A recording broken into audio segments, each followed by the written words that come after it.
새벽 4시 반, 김할머니는 알람이 울리기도 전에 저절로 눈을 떴습니다. 커튼 틈새로 비치는 새벽빛이 육첩 다다미 방을 고요히 비추고 있었습니다. 베개 옆 영정사진 속 남편에게 작게 허리 숙여 절을 합니다. 3년 전 세상을 떠난 남편은 지금도 온화한 미소로 김할머니를 지켜보고 있었습니다. 옷장 앞에서 평소 즐겨 입던 운동복으로 갈아입습니다. 현관에서 신발끈을 묶으며 벽에 걸린 낡은 통장을 바라봅니다. 빛바랜 가죽 통장 케이스는 남편이 은행 계좌를 만들던 날 사준 것입니다. 30년 전 봄, 둘이 함께 고른 추억의 물건입니다. 아파트 계단을 내려와 새벽 공기를 마시며 걷기 시작합니다. 같은 길을 같은 속도로 같은 시간에 이 산책길은 남편과 둘이 함께 걷던 길이기도 했습니다. 공원의 벚나무 길을 지나 상가 모퉁이를 돌아 늘 가던 은행 앞을 지납니다. 셔터는 닫혀 있지만 김할머니는 건물을 올려다보며 희미하게 미소 지었습니다. 김할머니가 처음 이 은행 문을 열었던 것은 일제강점기 직후였습니다. 남편의 건설회사가 자리를 잡기 시작하던 시기라 개인 계좌 개설을 위해 둘이 함께 방문했습니다. 당시 지점장은 백발의 신사였고 정중하게 차를 내주었습니다. 김 선생님 같은 분께서 저희 은행을 선택해 주셔서 영광입니다 라며 깊이 고개 숙이던 모습이 지금도 선명하게 기억납니다. 통장 첫 페이지에는 지점장 직인이 찍혀 있습니다. 성실한 회사인이 오래도록 함께 하시길 바랍니다 라는 문구가 덧붙여 있었습니다. 그 후 회사의 성장과 함께 예금액은 계속 늘어났습니다. 1,000만 원, 1억 원, 10억 원. 숫자가 늘어날 때마다 남편은 김할머니에게 여보, 이건 우리 땀의 결실이오 라고 말했습니다. 은행의 특별 고객 라운지는 부부에게 소중한 장소였습니다. 계약 전에는 항상 이곳에서 의논하고 성공을 축하할 때도 이곳에서 커피를 마셨습니다. 벽에는 지역 화가의 그림이 걸려 있었고 가죽 소파는 앉기 편했습니다. 담당자는 대대로 바뀌었지만 모두 김 선생님 뒤라고 부르며 깊은 존경을 표했습니다. 남편이 쓰러진 것은 3년 전 겨울이었습니다. 병원 침대에서 떨리는 손으로 김할머니의 손을 잡으며 말했습니다.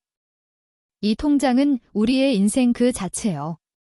소중히 지켜주시오. 장례식 후 김할머니는 혼자 은행을 찾았습니다.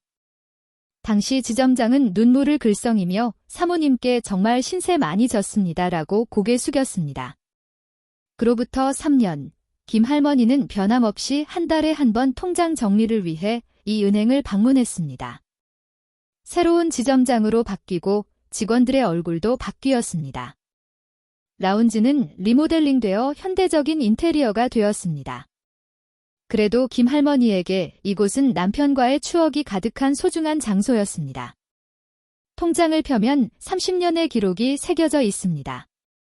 회사 설립 시의 자본금 입금, 첫 대형 계약금 입금, 직원들에게 보너스 지급, 하나하나의 숫자에 부부가 함께 걸어온 길이 담겨 있었습니다. 마지막 페이지에는 현재 잔액이 인쇄되어 있습니다. 500억 원이 그것은 단순한 숫자가 아니라 둘이 함께 쌓아 올린 신뢰의 증표였습니다. 그날 아침 10시, 김할머니는 늘 그랬듯이 은행의 자동문을 통과했습니다. 에어컨의 차가운 로비는 바깥의 더위와는 대조적으로 서늘했습니다. 입구 근처의 번호표 발행기로 향하자 젊은 여직원이 카운터에서 고개를 들었습니다. 박지수라는 이름표가 붙어 있었습니다. 어서 오세요 라고 말은 했지만 눈은 김할머니를 보지 않았습니다.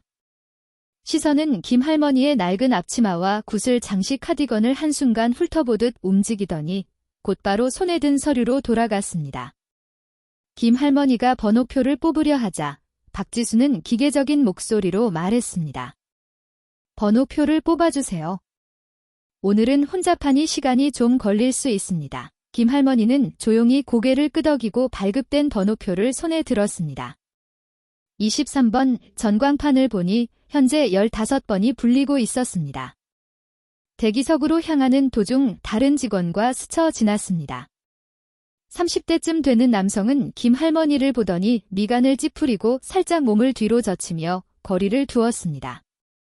대기석은 절반 정도 차 있었습니다. 김 할머니가 구석자리에 앉자 옆에 앉아있던 젊은 여성이 스마트폰에서 고개를 들었습니다. 한순간 김 할머니와 눈이 마주쳤지만 곧바로 얼굴을 찌푸리며 일어나 떨어진 자리로 이동했습니다. 그 모습을 본 박지수가 동료 여직원에게 무언가 속삭이고 있었습니다. 둘은 김 할머니 쪽을 흘끗 보고는 킬킬거리며 웃었습니다. 김 할머니는 손에 든 통장을 펼쳤습니다. 가장 최근 정리는 지난달 것이었습니다. 정기적인 이자와 회사 배당금이 기록되어 있었습니다. 페이지를 넘기면서 처음 이 은행에 왔던 날을 떠올렸습니다. 그때는 직원 모두가 일어서서 인사를 해줬는데 지금은 아무도 김 할머니의 존재를 알아차리지 못하는 척하고 있었습니다. 16번 손님, 3번 창구로 와주세요. 안내 방송이 흘러나오고 양복 차림의 남성이 일어났습니다.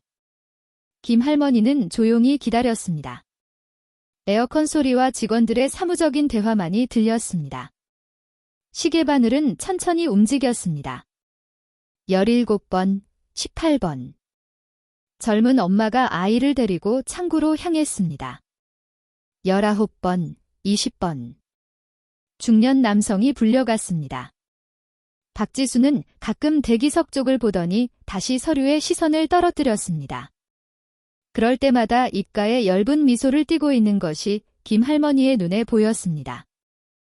은행 게시판의 숫자는 21번을 표시하고 있었습니다. 김 할머니의 번호는 23번. 이제 곧 자기 차례라고 생각하며 통장의 오래된 페이지를 다시 보고 있었습니다. 그때 뒤에서 젊은 여성의 목소리가 들려왔습니다. 얘야, 냄새나지 않아?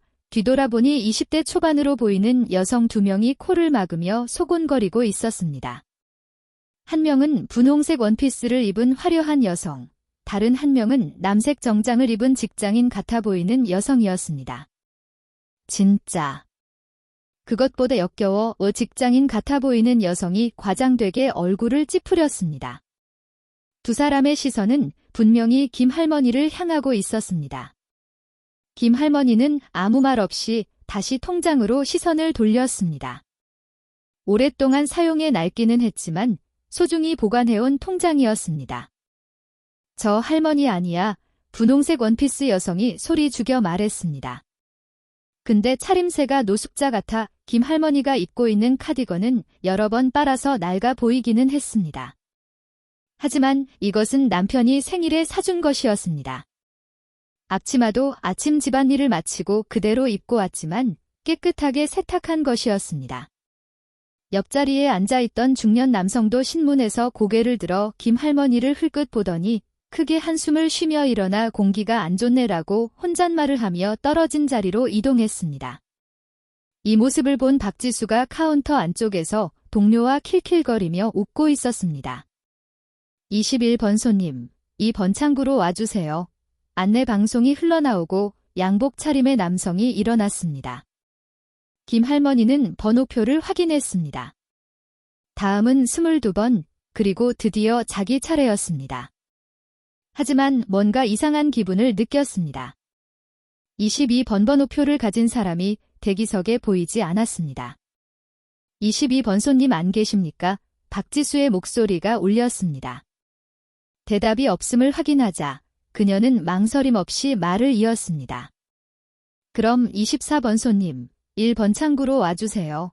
김 할머니는 자신도 모르게 일어섰습니다. 자기 번호는 23번. 분명히 건너뛰었습니다. 번호표를 들고 창구로 다가가려는데 그때 대기석 안쪽에서 목소리가 들려왔습니다. 할머니, 순서 지켜주세요. 30대 여성이 짜증스러운 얼굴로 김 할머니를 보고 있었습니다. 24번이라고 하잖아요. 할머니 차례 아니잖아요. 김 할머니가 번호표를 보여주려 했지만 여성은 이미 흥미를 잃은 듯 잡지로 시선을 돌렸습니다. 박지수도 일부러 서류 정리를 시작하며 김 할머니의 존재를 무시했습니다. 어쩔 수 없이 자리로 돌아오자 아까 그 젊은 여성 2명이 다시 속삭이기 시작했습니다. 저 할머니 치매 아니야? 분명 돈도 없는데 은행에 온 걸 거야. 김 할머니는 조용히 눈을 감았습니다. 30년 동안 이 은행을 계속 다녔습니다. 남편과 둘이서 직원들 월급날에는 반드시 이곳에서 처리했습니다. 회사가 커져도 다른 은행으로 옮기지 않았습니다. 신뢰관계는 시간을 들여 쌓는 것이라고 믿었기 때문입니다. 25번 손님, 3번 창구로 와주세요. 또 건너뛰었습니다. 김 할머니는 무릎 위에 통장을 움켜쥐었습니다. 떨리는 손을 누르며 꾹 참았습니다. 주위의 시선이 차가운 바늘처럼 찔러왔습니다. 그래도 김 할머니는 등줄기를 꼿꼿이 세우고 앉아 있었습니다. 26번 손님, 1번 창구로 와주세요. 박지수의 목소리가 다시 울렸습니다. 김 할머니는 일어서서 떨리는 다리로 창구로 향했습니다. 손에는 23번 번호표를 꽉 쥐고 있습니다. 죄송합니다만 김 할머니의 목소리는 작았지만 또렷했습니다. 박지수는 고개를 들지 않고 컴퓨터 화면만 계속 보고 있었습니다.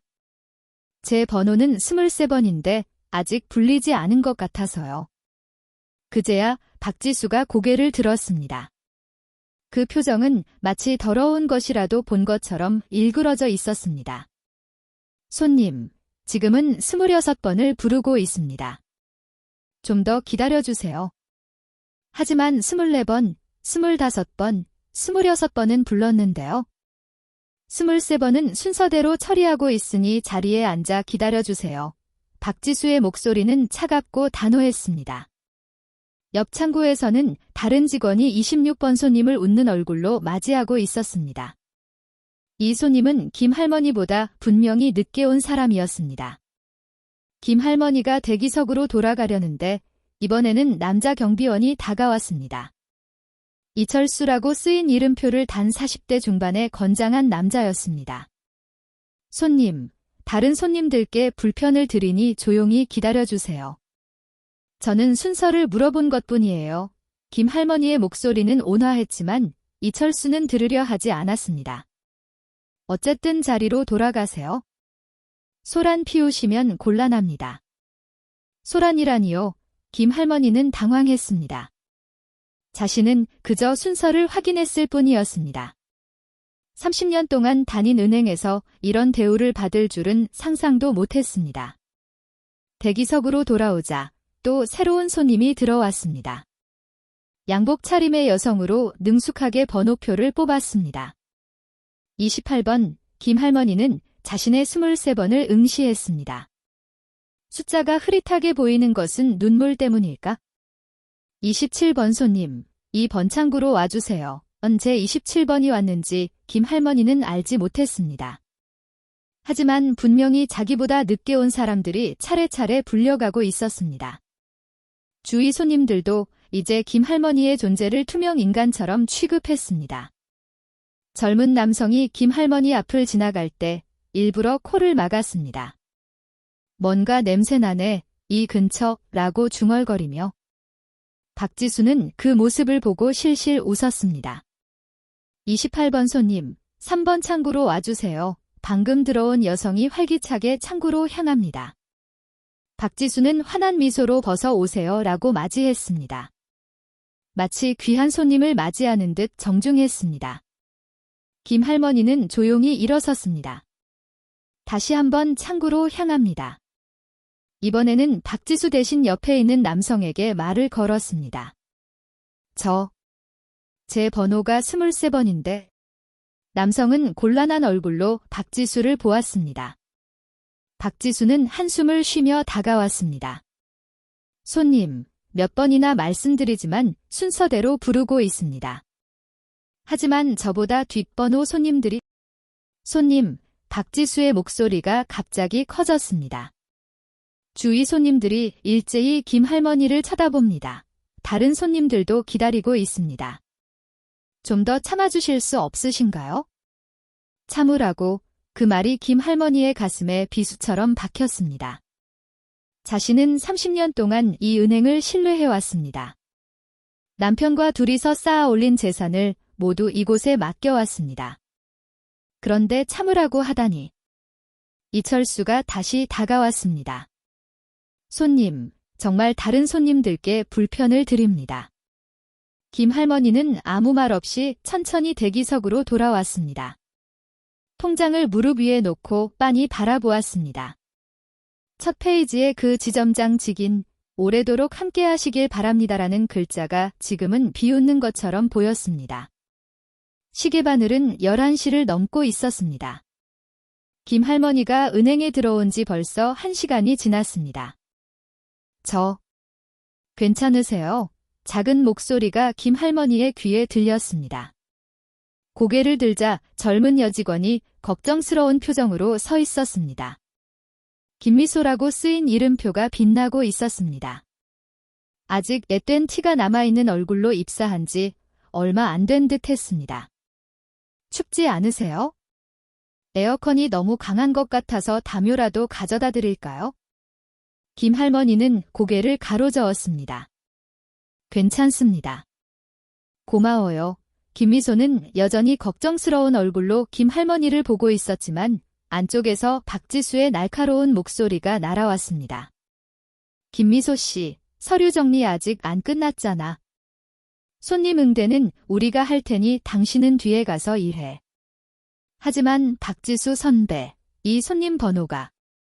김미소 씨, 신입은 쓸데없는 참견 말고. 김미소는 미안하다는 듯 고개 숙이고 창구 안쪽으로 돌아갔습니다. 그래도 몇 번이나 뒤돌아보며 김 할머니의 상태를 살폈습니다. 그때 새로 들어온 손님이 소란을 피우기 시작했습니다. 50대쯤 되는 남성으로 술 냄새를 풍기고 있었습니다. 야, 이 냄새 뭐야? 청소 제대로 하는 거야. 남성은 대기석을 둘러보다 김 할머니를 발견하고는 과장되게 얼굴을 찌푸렸습니다. 아, 이 할머니 때문인가? 야, 은행도 손님 가려 받아라. 이런 사람 들이지 마. 박지수는 당황한 듯 남성에게 다가갔습니다. 손님, 죄송합니다. 바로 조치하겠습니다. 조치라고. 이 할머니 쫓아낸다는 거면 괜찮지만 박지수는 이철수에게 눈짓했습니다. 이철수는 고개를 끄덕이고 천천히 김 할머니에게 다가왔습니다. 손님이 그의 목소리는 낮고 단호한 울림이 있었습니다. 다른 손님들께 불편을 드리니 오늘은 돌아가 주세요. 김 할머니는 고개를 들었습니다. 저는 순서를 기다리고 있을 뿐입니다. 죄송하지만 다른 손님들께서 불만을 제기하고 있습니다. 잠시 밖에 나가 계셔 주시겠습니까? 밖에서요? 제가 왜 밖에서 기다려야 하는데요? 이철수는 기다렸다는 듯이 김 할머니의 팔을 잡았습니다. 생각보다 힘이 강했습니다. 손님, 제발 놓으세요. 김 할머니의 목소리는 떨렸지만 필사적으로 저항했습니다.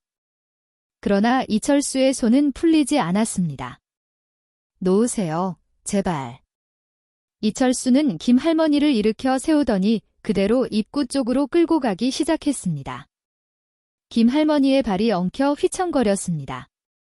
손에 든 통장이 미끄러질 뻔했지만 필사적으로 움켜쥐었습니다. 그만두세요. 김 할머니의 목소리에 김미소가 뒤돌아보았습니다. 그녀의 얼굴은 새파랗게 질려 금방이라도 울 것 같았습니다.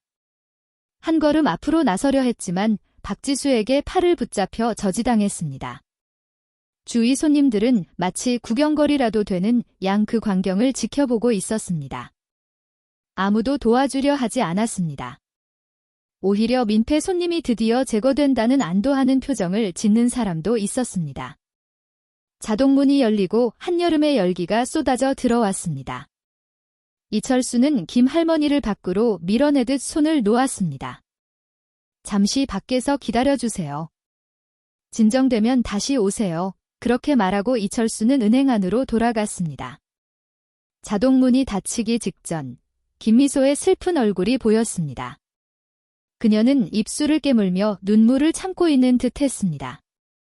김 할머니는 땡볕 아래 인도에 서 있었습니다. 지나가는 사람들이 신기한 듯 뒤돌아봅니다. 은행 안에서는 에어컨의 차가운 공기가 새어나왔습니다.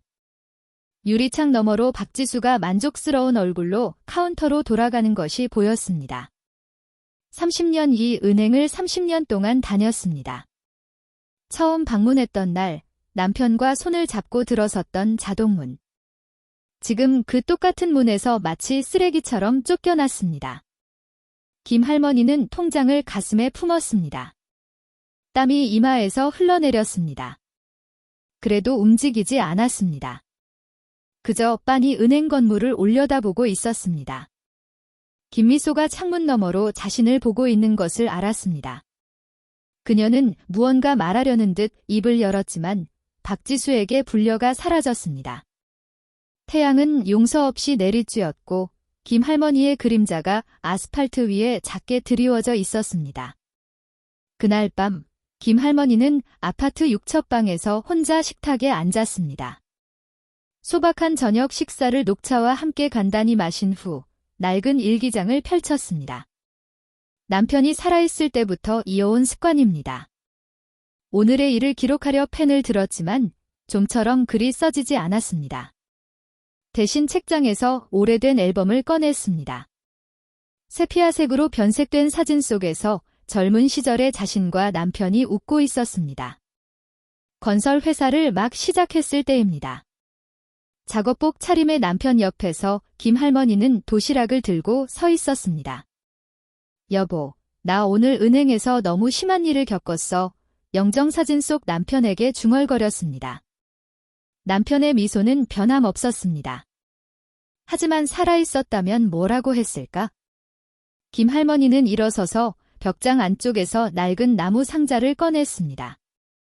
그 안에는 소중한 서류들이 정리되어 있었습니다. 회사 설립 시의 정관, 첫 계약서, 그리고 은행과의 거래 시작 서류.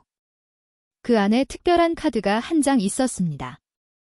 순금으로 테두리가 둘러진 검은색 카드. 특별 고객이라고 새겨져 있었습니다. 이것은 자산이 일정 금액을 초과한 고객에게만 발급되는 은행의 최상급 회원 증표였습니다.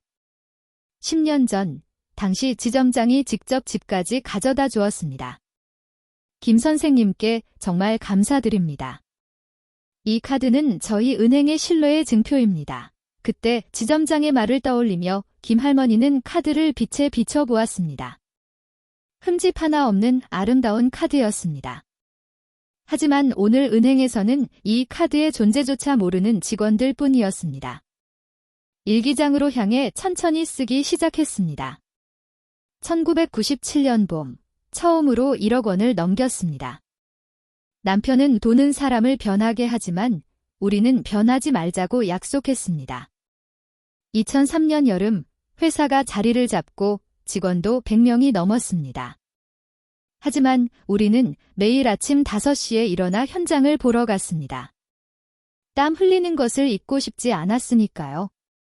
2008년 겨울, 금융위기로 많은 회사가 쓰러졌습니다. 우리는 직원 단 한 명도 해고하지 않았습니다. 은행은 그런 우리를 우수 고객이라 불렀습니다. 2018년 봄, 남편이 쓰러졌습니다. 마지막으로 한 말은 직원들을 부탁한다였습니다. 그리고 은행은 우리의 성체와 같아라고도 했습니다. 김 할머니는 펜을 놓았습니다. 그리고 새 페이지에 오늘 날짜를 썼습니다. 2024년 7월 7일 월요일. 30년 동안 다닌 은행에서 나는 투명 인간이 되었다. 냄새나고 더럽고 민폐라고 들었다. 하지만 화는 나지 않는다. 그저 슬플 뿐이다. 펜을 놓고 창밖을 보았습니다. 아파트 불빛이 점점이 박혀 있습니다. 이 안에서 얼마나 많은 사람이 비슷한 감정을 느끼고 있을까? 김 할머니는 일어서서 옷장을 열었습니다. 안쪽에 넣어두었던 검은색 정장을 꺼냈습니다. 남편 장례식 이후 입지 않았던 옷입니다. 옷걸이에 걸어 조심스럽게 먼지를 털었습니다. 여보, 나 내일 다시 갈 거예요. 영정사진 속 남편에게 말했습니다. 이번에는 다른 모습으로요. 전화가 울렸습니다. 이 시간에 웬일이지? 수화기를 들자 변호사 박 선생님의 목소리가 들렸습니다. 김 할머니, 잘 지내셨어요? 월말 회사건으로 확인할 게 있어서요. 박 선생님, 마침 잘 됐네요.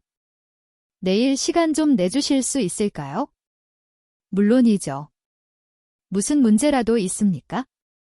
아니요, 그냥 30년의 관계를 재정비할 시기가 온 것 같아서요. 박 변호사는 잠시 침묵했습니다. 그리고 조용히 말했습니다. 알겠습니다. 아침 일찍 찾아뵙겠습니다. 전화를 끊은 후 김 할머니는 거울 앞에 섰습니다. 분명 자신은 늙었습니다.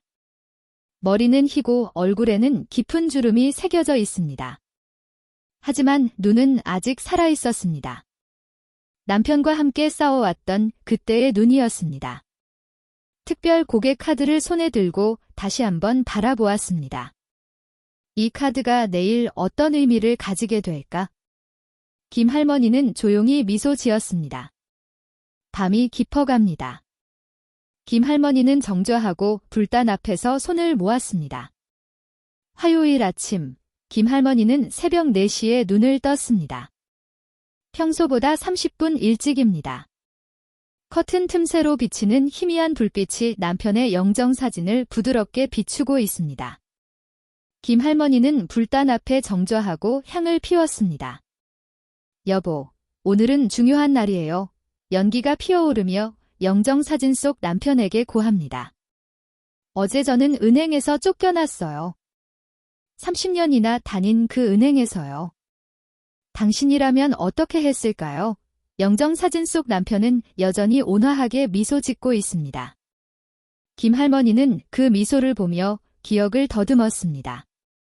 회사가 자리를 잡기 시작했을 때 거래처로부터 부당한 요구를 받은 적이 있었습니다. 그때 남편은 말했습니다. 신뢰를 저버리는 자들에게는 분명히 보여줘야 해. 하지만 분노가 아니라 품위를 가지고 말이야. 김 할머니는 일어서서 벽장에서 검은색 정장을 꺼냈습니다.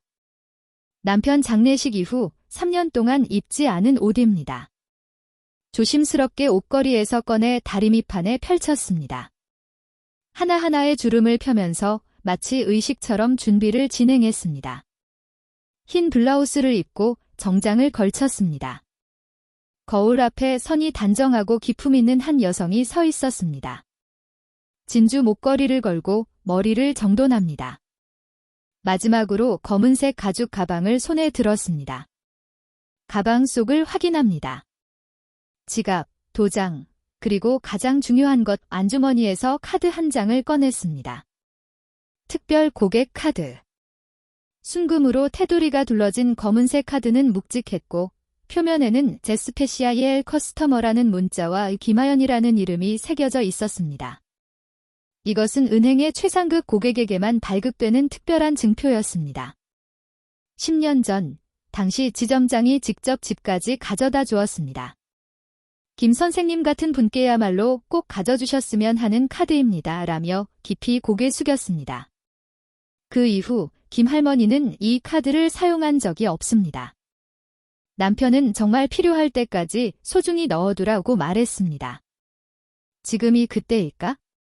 김 할머니는 영정사진 속 남편에게 다시 물었습니다. 당신이라면 어떻게 했을까요? 대답은 없었습니다. 하지만 답은 이미 마음속에 있었습니다. 아침 식사는 간단히 마치고 몸단장을 했습니다. 현관에서 신발을 신으면서 문득 어제의 일이 떠올랐습니다. 팔을 붙잡혀 끌려나갔던 굴욕. 박지수의 차가운 시선. 냄새난다고 들었던 말, 하지만 이상하게도 화는 나지 않았습니다.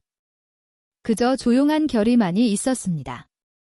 시계를 보니 8시 반, 은행이 문을 열기까지 아직 1시간 남았습니다. 김 할머니는 늘 가던 산책 코스를 걷기 시작했습니다. 공원의 벚나무 길은 여름의 푸른 잎으로 뒤덮여 있습니다. 상점 주인들이 개점 준비를 시작하고 있었습니다. 안녕하세요. 김 할머니, 두부가게 주인이 말을 걸어왔습니다. 김 할머니의 정장 차림에 조금 놀란 듯 했지만 늘 그랬듯이 웃는 얼굴이었습니다. 오늘 외출하세요? 네, 은행에요.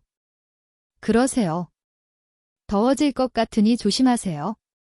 이 동네 사람들은 김 할머니를 알고 있습니다. 남편과 둘이서 회사를 키우고 지역에 공헌해온 김 선생님으로.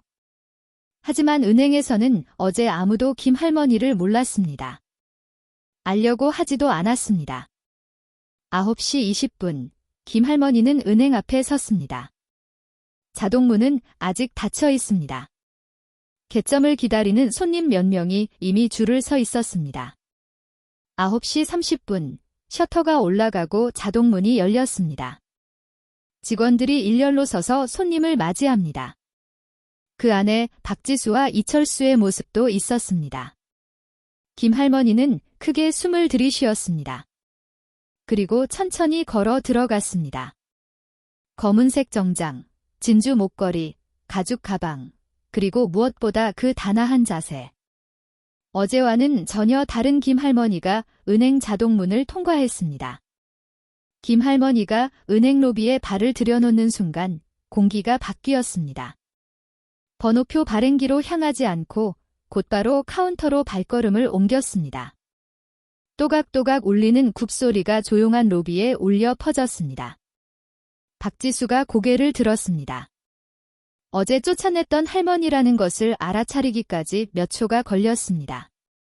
눈앞에 서 있는 사람은 등줄기를 꼿꼿이 세우고 품위를 갖춘 한 여성이었습니다. 어서 오세요. 박지수의 목소리가 떨렸습니다. 어제의 일이 머릿속을 스쳐 지나갔을 것입니다.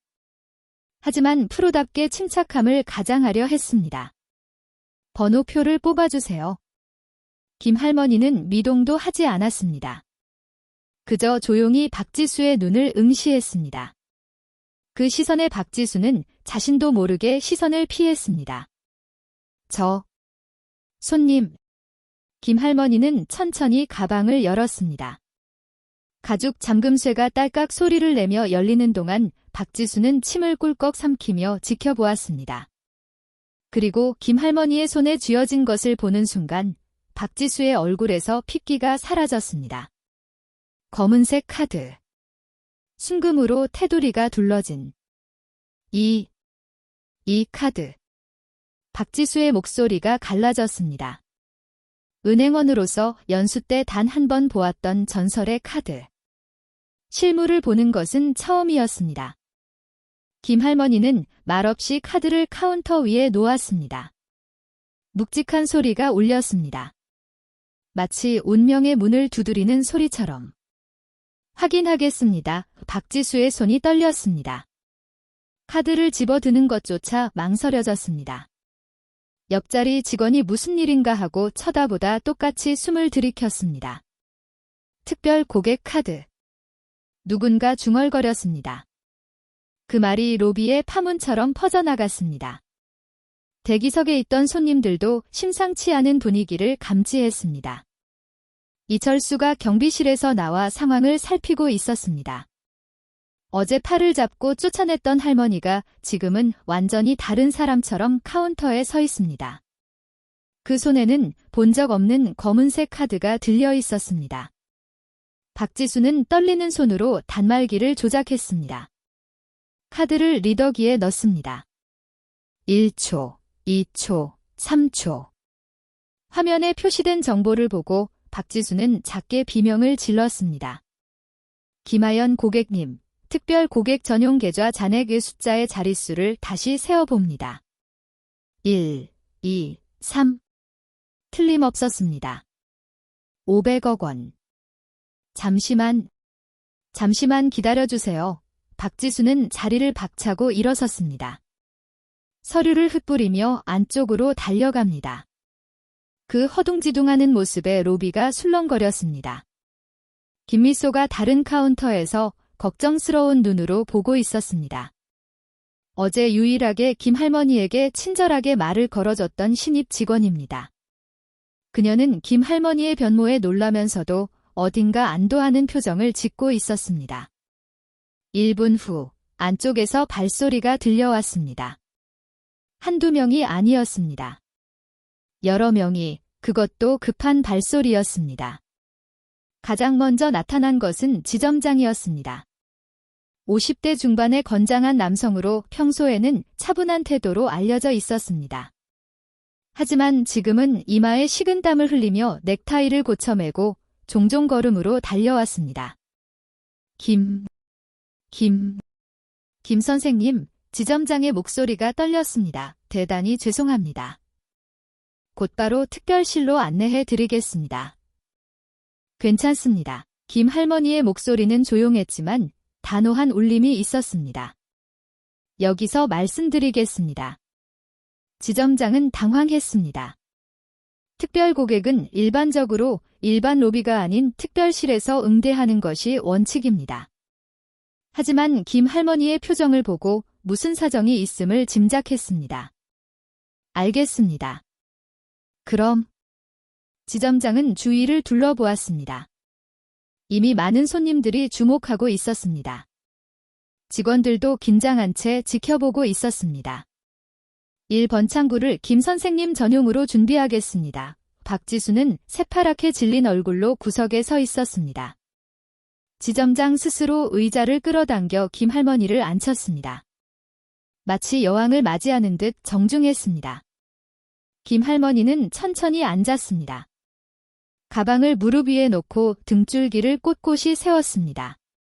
그리고 지점장의 눈을 똑바로 응시했습니다.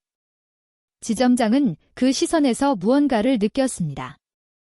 이것은 단순한 거래가 아니었습니다. 뭔가 중대한 일이 벌어지려 하고 있었습니다. 김 선생님, 오늘은 무슨 용건으로 오셨습니까? 김 할머니는 심호흡을 한 번 했습니다. 그리고 조용히, 그러나 또렷하게 말했습니다. 이 계좌에서 전 재산을 인출하고 싶습니다. 김 할머니의 목소리는 조용했지만 그 한마디가 로비 전체에 울려 퍼졌습니다. 마치 벼락이 떨어진 듯한 충격이었습니다. 지점장의 얼굴이 순식간에 새파랗게 변했습니다. 입을 뻐끔거리지만 말이 나오지 않았습니다. 옆에서 대기하고 있던 부지점장도 굳은 채 서 있었습니다. 전 재산이라고 하시면? 지점장이 겨우 짜낸 목소리가 떨렸습니다. 네, 전부 다요. 김 할머니는 손에 든 통장을 펼쳐 마지막 페이지에 적힌 숫자를 지점장에게 보여주었습니다. 500억 원 단 1원도 남김없이 인출하겠습니다. 로비는 쥐 죽은 듯 조용해졌습니다. 모두 숨을 죽이고 다음 말을 기다리고 있었습니다. 박지수는 책상에 손을 짚고 겨우 서 있는 상태였습니다. 김 선생님, 혹시 저희 은행에 무슨 불미스러운 일이라도? 지점장의 이마에서 땀이 흘러내렸습니다. 김 할머니는 조용히 고개를 가로저었습니다. 그리고 천천히 말을 이었습니다. 30년 동안 저는 이 은행을 믿어왔습니다. 남편과 둘이서 쌓아 올린 재산을 모두 맡겨왔습니다. 잠시 숨을 고른 후 김 할머니는 계속했습니다. 하지만 어제 저는 깨달았습니다. 신뢰는 일방적인 것이 아니라는 것을요. 지점장은 황급히 박지수를 보았습니다. 박지수는 얼굴이 새빨개져 고개를 숙이고 있었습니다. 이철수도 경비실에서 나오려 하지 않았습니다. 어제 무슨 일이 있었습니까? 김 할머니는 지점장의 질문에 답하지 않고 조용히 말을 이었습니다. 저는 어제 이 은행에서 냄새난다는 말을 들었습니다. 더럽다는 말도 들었습니다. 번호를 건너뛰고 마지막에는 경비원에게 팔을 붙잡혀 밖으로 쫓겨났습니다. 지점장의 얼굴이 새파랗게 질렸다가 흑빛으로 변했습니다. 30년의 관계가 외모만으로 판단되어 사람 취급을 받지 못했습니다. 김 할머니의 목소리에는 분노가 없었습니다. 그저 깊은 슬픔만이 담겨 있었습니다. 그러니 저도 결정했습니다. 신뢰할 수 없는 곳에 소중한 재산을 맡길 수는 없습니다.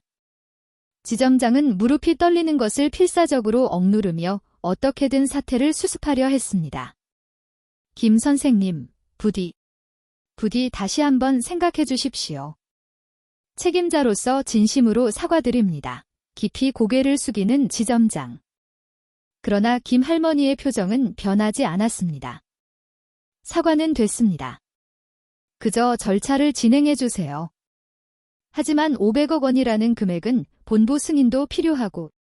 그럼 빨리 연락하세요. 김 할머니의 목소리는 조용했지만 단호했습니다. 저는 이 다음에 일정이 있습니다. 1시간 이내에 절차를 완료해 주세요.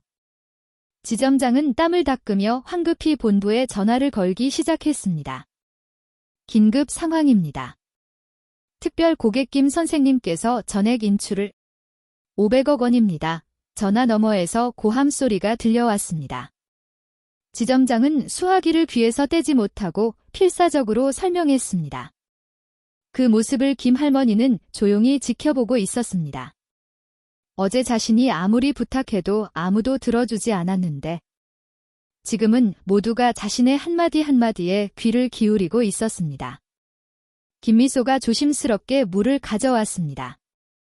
김 선생님, 물 좀 드세요. 김 할머니는 처음으로 작게 미소 지었습니다. 고마워요. 당신은 어제 저에게 친절하게 대해준 유일한 사람이었습니다. 김미소의 눈에 눈물이 글썽였습니다. 죄송합니다. 제가 아무것도 할 수 없어서. 괜찮아요. 당신의 친절은 잊지 않을 거예요. 그때 지점장이 전화를 끊고 돌아왔습니다. 얼굴은 새파랗게 질려 있었고 목소리도 떨렸습니다. 본부에서 담당 임원이 오고 있다고 합니다. 그리고 고문 변호사도 동석해야 한다고. 그럼 잘 됐네요. 김 할머니는 손목시계를 보았습니다. 제 변호사도 곧 도착합니다. 마치 모든 것을 계산한 듯 차분했습니다. 로비의 손님들은 이미 자기 용무는 잊은 지 오래였습니다. 모두가 숨을 죽이고 이 전대미문의 사태를 지켜보고 있었습니다. 500억 원 그 숫자의 무게가 은행 전체를 짓누르는 듯 했습니다. 은행의 자동문이 열리고 변호사 박 선생님이 위풍당당하게 걸어 들어왔습니다. 회색 정장 차림의 가죽 서류 가방을 손에 든 모습은 유능한 변호사임을 여실히 보여주고 있었습니다. 기다리게 해서 죄송합니다. 김 선생님, 박 변호사는 김 할머니에게 고개 숙여 인사한 후 지점장을 향해 돌아서서 말했습니다. 박법률 사무소의 박준영입니다. 오늘은 김 선생님의 대리인으로 왔습니다. 지점장은 떨리는 손으로 명함을 받았습니다. 박법률 사무소라면 이 지역에서도 손꼽히는 대형 로펌이었습니다. 그 직후 본부에서 검은색 차가 도착했습니다. 안에서 임원급으로 보이는 세 사람이 황급히 내렸습니다. 전무이사, 이사, 법무부장, 그리고 고문 변호사. 모두가 새파랗게 질린 얼굴이었습니다. 김 선생님, 저는 전무이사 최민준입니다. 최 전무라고 자신을 소개한 60대 남성이 깊이 고개 숙였습니다. 이번 일로 저희의 불찰로 인해 큰 불편을 드려 인사는 됐습니다. 김 할머니는 조용히 말을 잘랐습니다. 절차를 시작해주세요. 최 전무는 식은땀을 닦으며 서류를 펼치기 시작했습니다. 500억 원의 예금 해지. 그것은 이 지점의 존폐가 걸린 문제였습니다. 확인하겠습니다. 전액을 현금으로 인출하시는 것입니까? 아니요, 박 변호사가 앞으로 나섰습니다. 다른 은행으로 송금 절차를 부탁드립니다. 송금처는 여기입니다. 박 변호사가 내민 서류를 본 최 전무의 얼굴이 더욱 새파랗게 변했습니다. 경쟁사의 대형 은행 계좌였습니다. 하나은행인 누군가 중얼거렸습니다. 절차가 시작되었습니다. 본부와의 전화 연락, 서류 작성, 본인 확인. 보통이라면 형식적인 절차도 이 금액이 되면 신중해질 수밖에 없었습니다. 그동안 로비는 묘한 긴장감에 휩싸였습니다.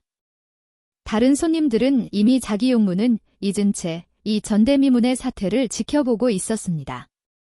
팩스 왔습니다. 직원 한 명이 소리쳤습니다. 본부에서 온 승인서였습니다. 그러나 그 내용을 본 최 전무의 손이 멈췄습니다. 이건 팩스에는 이렇게 쓰여 있었습니다. 김하연 고객님, 특별 고객 전용 계좌 잔액 523억 8,692만 4,570원의 해지 승인. 5천억이 넘는 금액. 자릿수가 하나 달랐습니다. 기재 오류가 아닙니까? 아니요, 박 변호사가 침착하게 답했습니다. 어젯밤에 확인한 최신 잔액입니다. 이자와 운용 수익이 가산되었습니다. 지점장은 더 이상 서 있을 수 없다는 듯 의자에 주저앉았습니다. 5천억 원이 지방은행 한 지점의 연간 취급액을 가볍게 넘어서는 금액이었습니다. 박지수는 카운터 구석에서 작아져 있었습니다. 자신이 어제 얼마나 어리석은 짓을 했는지 이제야 깨달았을 것입니다. 이철수도 경비실에서 한 발자국도 나오지 못하고 있었습니다. 서류 준비가 완료되었습니다. 떨리는 목소리로 법무부장이 말했습니다. 김 선생님, 여기에 서명과 도장을. 김 할머니는 침착하게 한 장 한 장 확인하며 서명했습니다. 그 모습은 마치 일상적인 절차를 진행하는 것처럼 보였습니다. 확인을 위해 여쭙겠습니다. 최 전무가 마지막 저항을 시도했습니다. 정말 전액을 옮기시는 겁니까? 일부라도 남겨주시면. 김 할머니는 고개를 들어 최 전무의 눈을 똑바로 응시했습니다. 어제 저는 사람 취급을 받지 못했습니다. 76세에 그저 냄새나는 할머니로요. 최 전무는 말을 잇지 못했습니다. 하지만 특별 고객 카드를 보여주자마자 여러분의 태도가 바뀌었습니다. 그것은 저라는 인간을 본 것이 아니라 5천억 원이라는 숫자를 본 것이겠죠. 아무도 대답할 수 없었습니다. 신뢰는 그런 것이 아니라고 저는 믿습니다.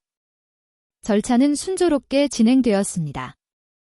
도장이 찍히고 서류가 정리되었으며 확인 전화가 여러 번 오갔습니다.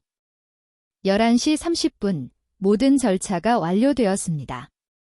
송금은 오늘 중으로 시행될 것입니다. 법무부장이 지친 목소리로 말했습니다. 김 할머니는 일어서서 가방을 들었습니다. 그리고 한번 로비를 둘러보았습니다. 많은 손님들이 숨을 죽이고 지켜보고 있습니다. 김미소는 눈물을 흘리면서도 김 할머니를 똑바로 응시하고 있었습니다.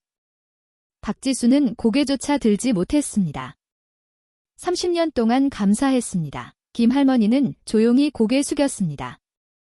그것은 작별 인사였습니다.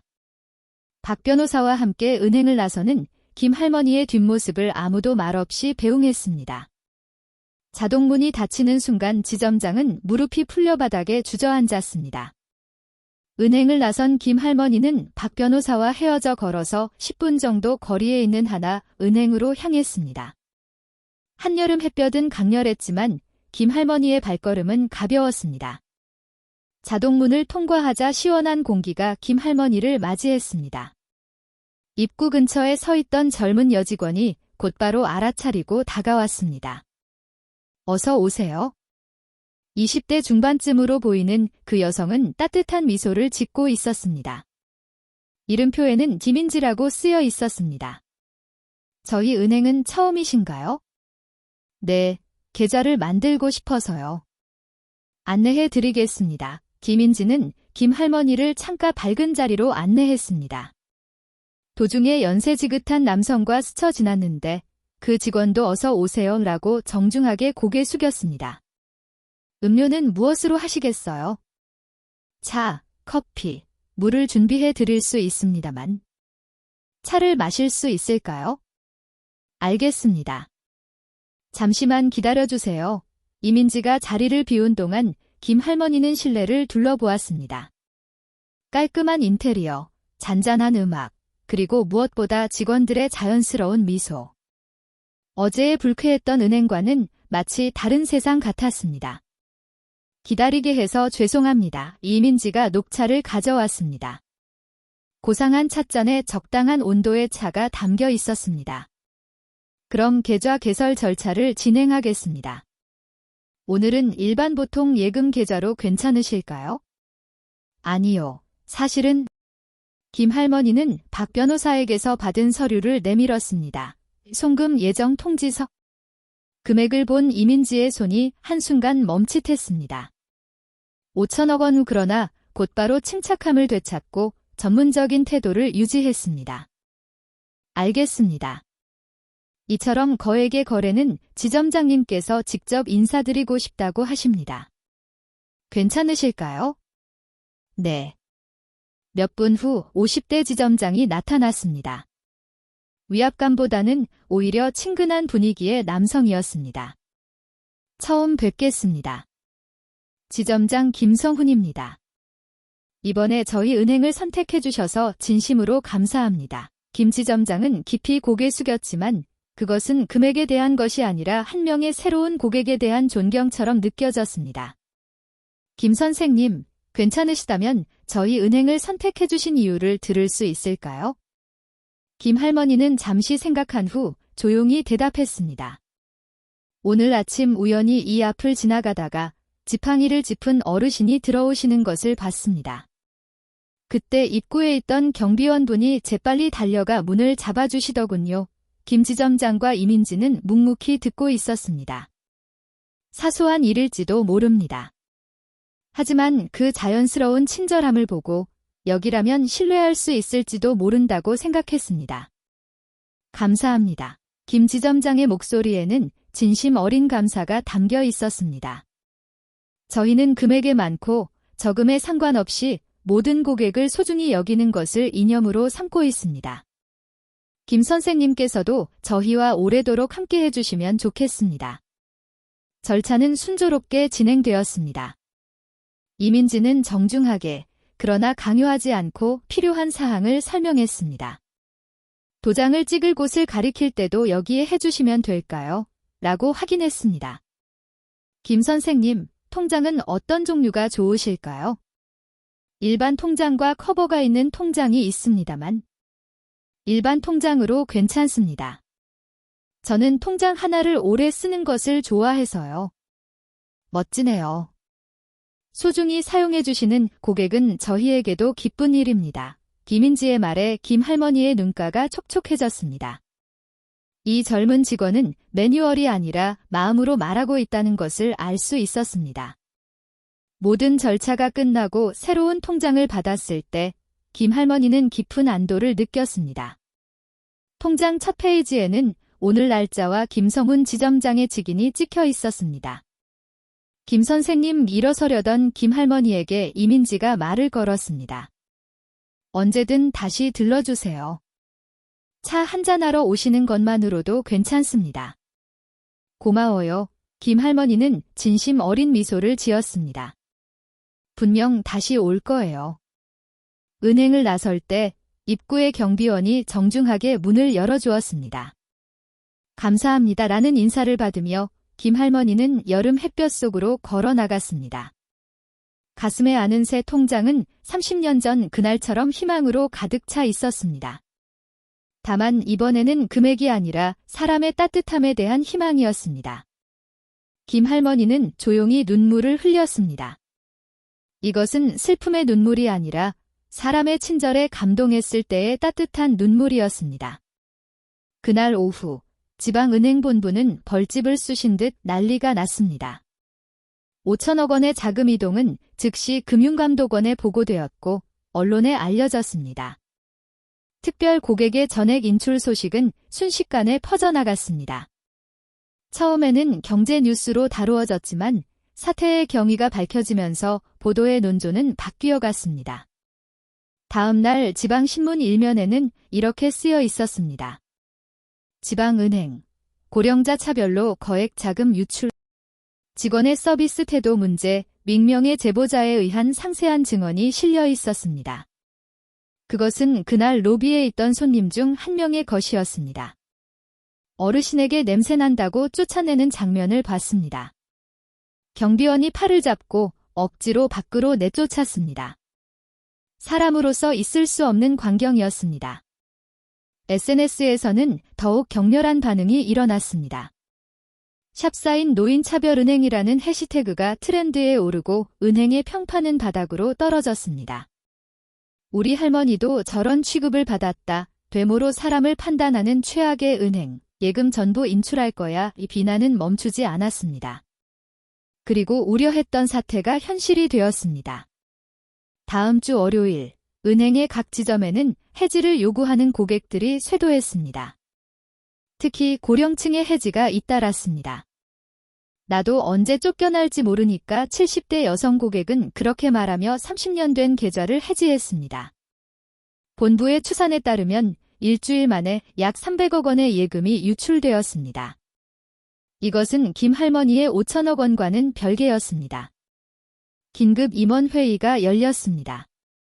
의제는 하나, 신뢰 회복 방안이었습니다. 그러나 회의는 분규했습니다. 지점장의 관리 책임, 현장 교육 문제, 애초에 왜 특별 고객이라는 것을 몰랐는지. 책임 전가가 계속되는 가운데 한 임원이 말했습니다. 문제는 특별 고객이라는 것을 몰랐던 게 아니야. 사람으로서 당연한 응대를 하지 못했던 거야. 그러나 그 목소리는 격렬한 논쟁 속에서 묻혀버렸습니다. 2주 후, 마침내 지점장의 사임이 발표되었습니다. 그러나 그것은 불에 기름을 붓는 결과가 되었습니다. 꼬리 자르기다. 조직의 체질은 변하지 않았다는 비판은 더욱 격화되었습니다. 주가는 연일 하락을 계속했습니다. 주말에는 하한가를 기록했습니다. 거래처 기업에서도 불안의 목소리가 나오기 시작했습니다. 이런 은행에 소중한 자금을 맡길 수 없다. 한 기업이 주거래 은행 변경을 발표했습니다. 그것을 시작으로 기업 자금도 유출되기 시작했습니다. 3개월 후 은행은 사실상의 경영위기에 빠졌습니다. 금융감독원으로부터 업무 개선 명령이 내려졌고 경영진의 전원 교체가 결정되었습니다. 지역 뉴스는 연일 이 화제로 시끄러웠습니다. 단 한 명의 어르신을 사람 취급하지 못한 대가 그 논평가의 말이 무겁게 울렸습니다. 박지수는 소동의 책임을 물어 자체 징계를 받았고 이철수도 경비회사에서 계약이 해지되었습니다. 반면 김미소는 그 성실한 태도를 인정받아 고객 상담실의 주요 직원이 되었습니다. 그녀는 나중에 김 할머니에게서 받은 편지를 소중히 보관했습니다. 거기에는 이렇게 쓰여 있었습니다. 당신의 친절함이 저에게 용기를 주었습니다.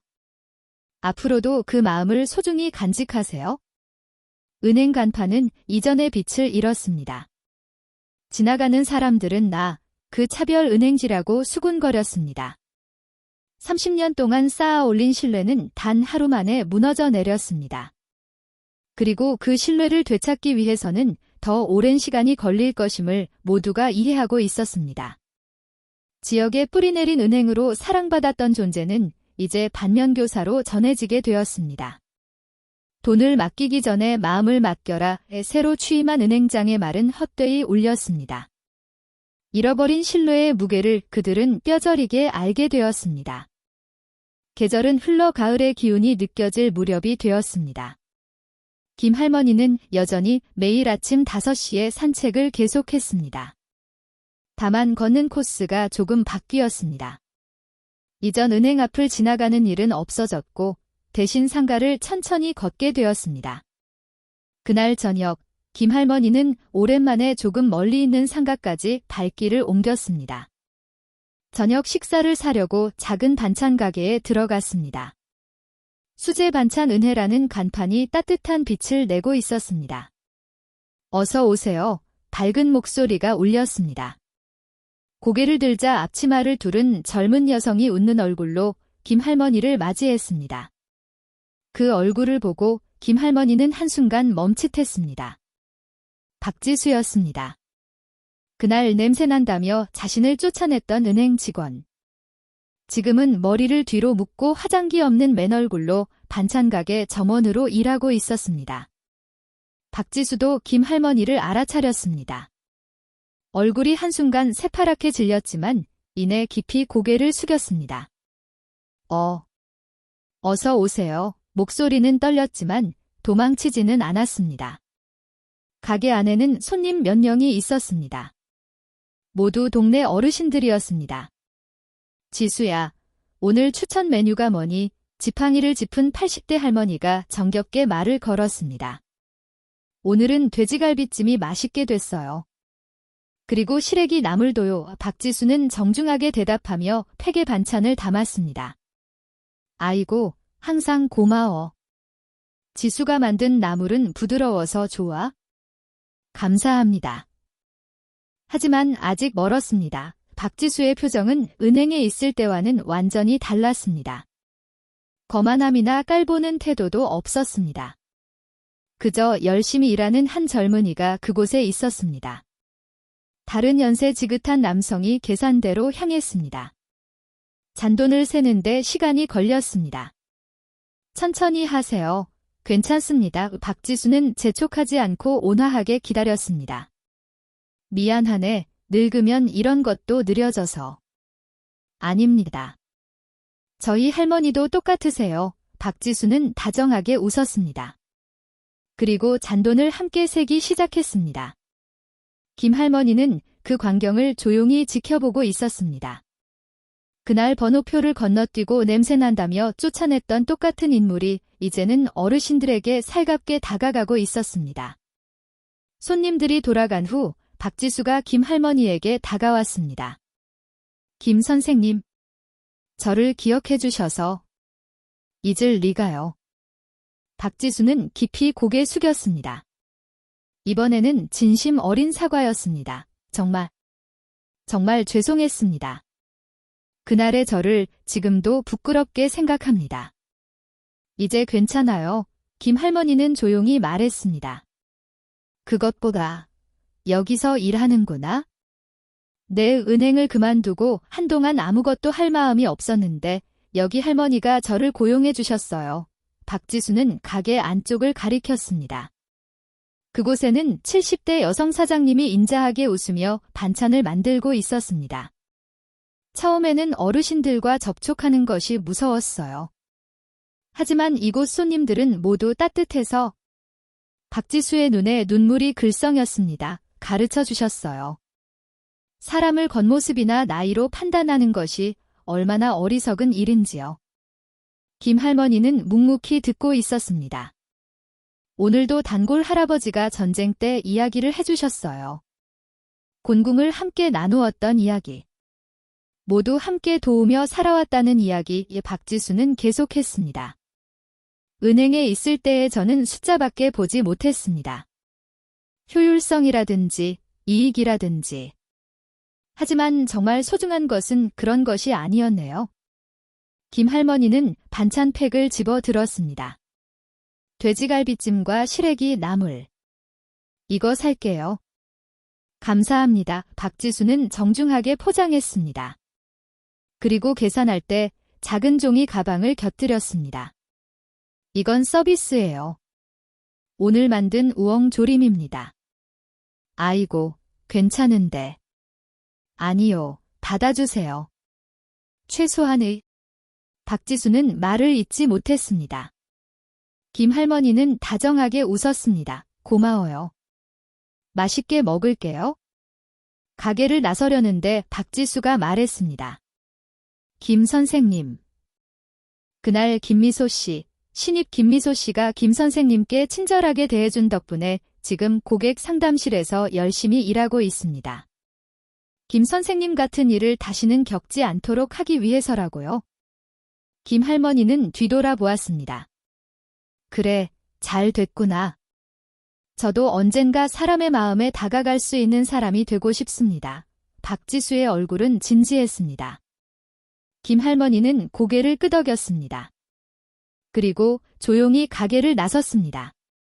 그날 저녁 상가를 걸으면서 김 할머니는 생각했습니다. 사람은 변할 수 있다는 것을.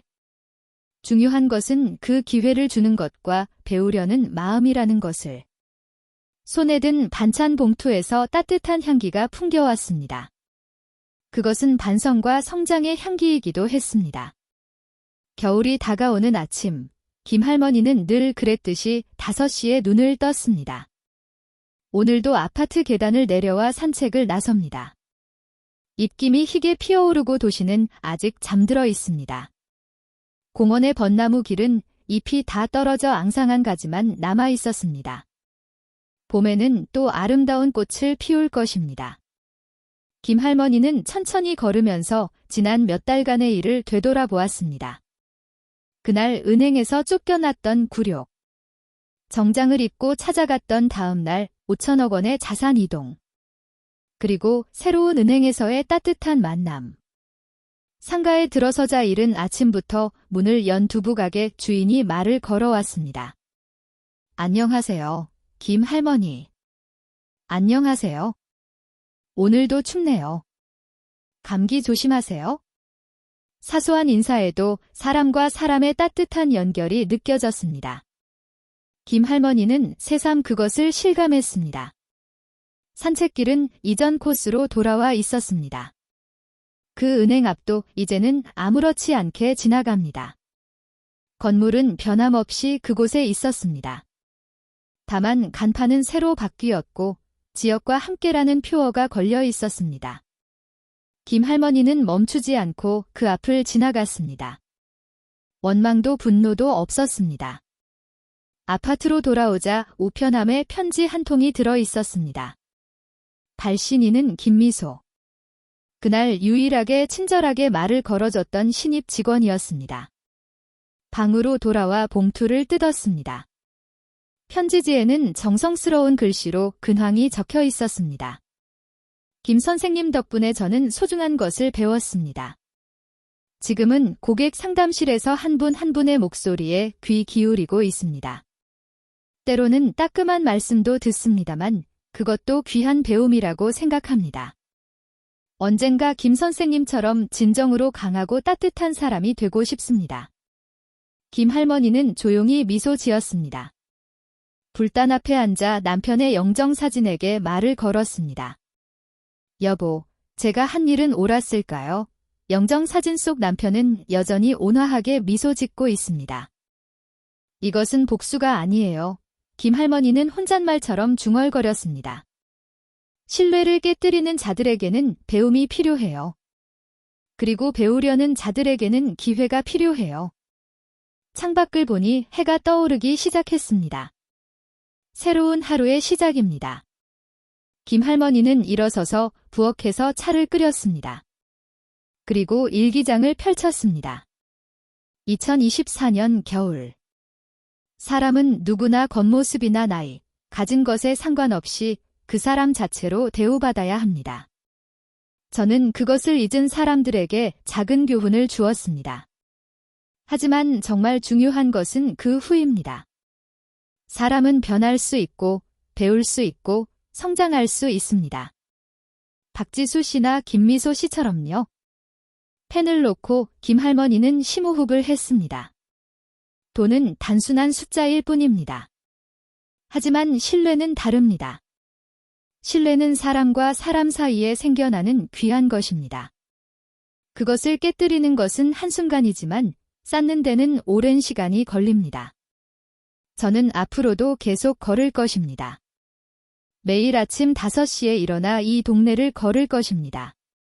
때로는 친절한 사람을 만나고 때로는 차가운 시선을 느낄 수도 있겠죠. 하지만 괜찮습니다. 중요한 것은 자신이 누구인지를 잊지 않는 것입니다.